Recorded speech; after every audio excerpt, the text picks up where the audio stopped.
Louvado seja o nome do nosso Senhor Jesus Cristo, para sempre seja louvado.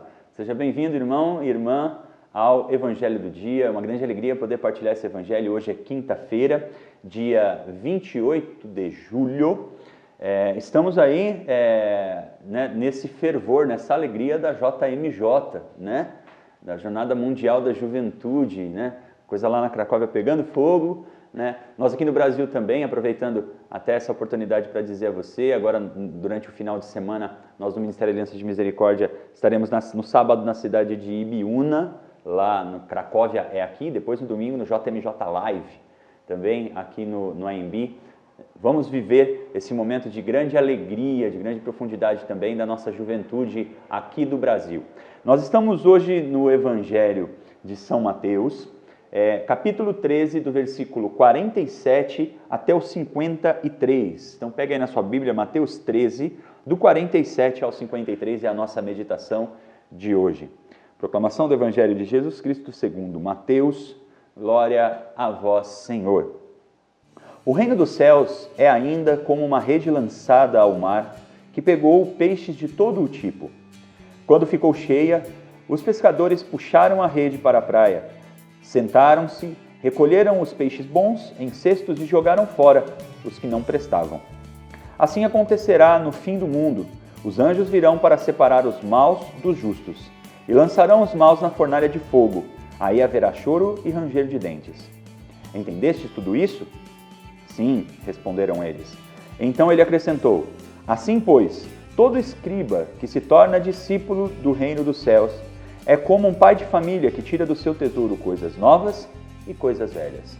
Palavra da nossa salvação, glória a vós, Senhor.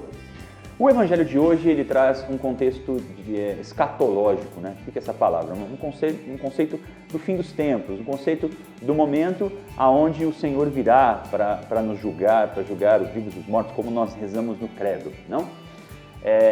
E claro, o Evangelho deixa isso claro, tanto nessa passagem quanto em tantas outras passagens a respeito dessa questão, o fato de que haverá um momento de um julgamento, haverá um momento de uma separação, haverá um momento de um discernimento.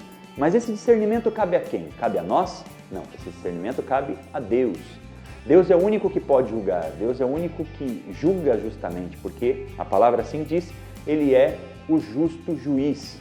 Mas é muito importante que, como sempre nós fazemos aqui, é muito importante que nós tentamos entender o que essa palavra está querendo dizer na parte prática da nossa vida. E acho que o final, esses versículos finais, nos ajudam a entender o que o Senhor também está querendo nos dizer. Porque para nós já é claro, quem nos julgará é Deus. Diferente dos julgamentos que nós vivemos nesse mundo. Quem nos julgará finalmente, quem julgará o nosso coração, a nossa consciência, né? Esse julgamento é feito diante de Deus. Sou eu que me coloco diante de Deus e tendo a perfeita noção de todos os meus erros, eu passo por esse juízo particular, por esse entendimento. Assim entende a igreja, assim nos orienta a igreja em uma das linhas, em uma dos entendimentos a respeito dessa questão escatológica, né, do fim dos tempos.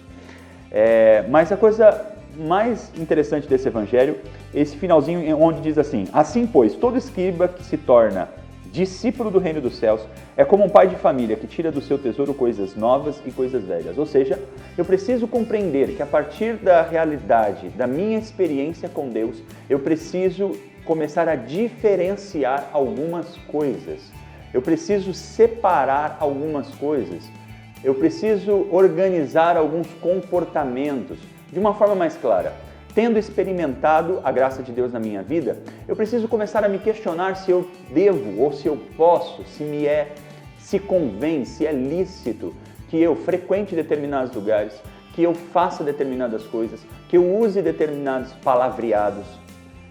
Porque tem pessoas que se dizem convertidas, irmãos, mas que não, que o seu comportamento não muda, né? As suas atitudes não mudam, principalmente atitudes que estão relacionadas a um homem velho, né? Ah, Júlio, mas isso é um radicalismo, poxa vida, o que tem? Há pouco tempo atrás eu tive uma dessas discussões de redes sociais, né, com uma pessoa, olha só o que aconteceu, um amigo, um grande amigo, ele teve aquele negócio, né, que invadem a rede social, invadiram a rede social dele e fizeram uma postagem lá com um palavreado horrível, assim, absurdo, né? Um monte de palavrões e tudo mais. Eu avisei esse meu amigo, através da rede social também, dizendo para ele assim, meu irmão, dá uma olhada porque acredito que invadiram o seu computador, a sua rede social e estão postando esse tipo de coisa. Isso é muito comum, né, por aí. Uma pessoa, por aí, que se diz cristã, né, que se diz um ótimo cristão, me provocou dentro dessa questão dizendo assim, e se essa pessoa queria desabafar e resolveu dizer esses palavrões, o que você tem a ver com isso? Quem é você para julgar? Bom, primeiro, eu não julguei ninguém. Primeiro, eu não disse que ele era culpado, não disse que ele estava errado, não disse nada. Conhecendo esse meu amigo, eu sabia que ele não ia postar aquele tipo de palavreado. Então eu avisei dizendo o que estava acontecendo. E gente, pasmem, mas essa pessoa aí, que se diz cristão, que se diz católico, né, saiu me atacando nas redes sociais, entendeu? Dizendo que eu era uma pessoa intolerante. É engraçado, né? Como se para ser tolerante a gente precisa aceitar que é necessário a gente sair em redes sociais, por exemplo, falando palavreados de baixo calão, atacando as pessoas. Isso não tem o menor sentido, né, irmãos? Então nós precisamos entender que a nossa vida nova em Cristo, ela precisa nos configurar num novo palavreado, em novas atitudes. Eu não estou falando que eu sou santo não, viu? Eu não estou dizendo que eu faço tudo isso a todo momento, mas o nosso caminho de fé precisa ir nos levando a isso. Uma coisa eu posso ter certeza, diferente de quando eu era aquele menino que brincava lá na rua e que estava lá com os amiguinhos e falava um monte de palavrão e falava um monte de besteira, hoje não. Hoje eu modifiquei esse comportamento, modifiquei essa atitude, né? As minhas palavras elas precisam ser medidas, eu preciso entender que eu não posso ofender as pessoas, que eu não posso atacar as pessoas. Então, ou seja, esses comportamentos precisam ser modificados. Ou seja, é esse pai, aqui que está dizendo, né? Esse pai coerente, né? Aqui ele vai dizer um pai de família que tira do seu tesouro coisas novas e coisas velhas, entende? Que separa o bem do mal. Nós precisamos separar o bem do mal, porque senão a gente enche a igreja de mal. E aqui eu não estou fazendo um discurso moralista.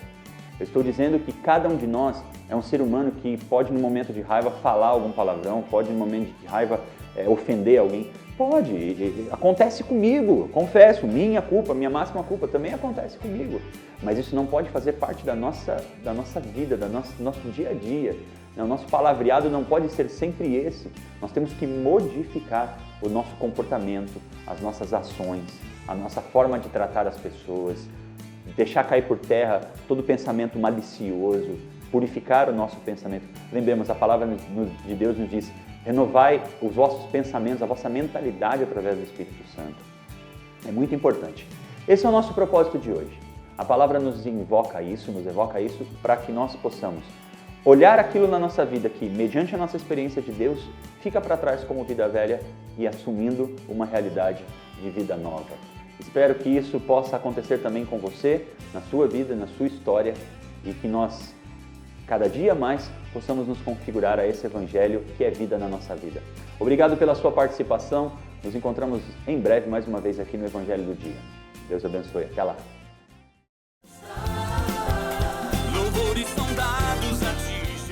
É tempo de festa! Novo CD do Ministério Aliança de Misericórdia. Músicas para adoração e intimidade com Deus. Adquira o seu. 11 3257 8805 11 98731 1221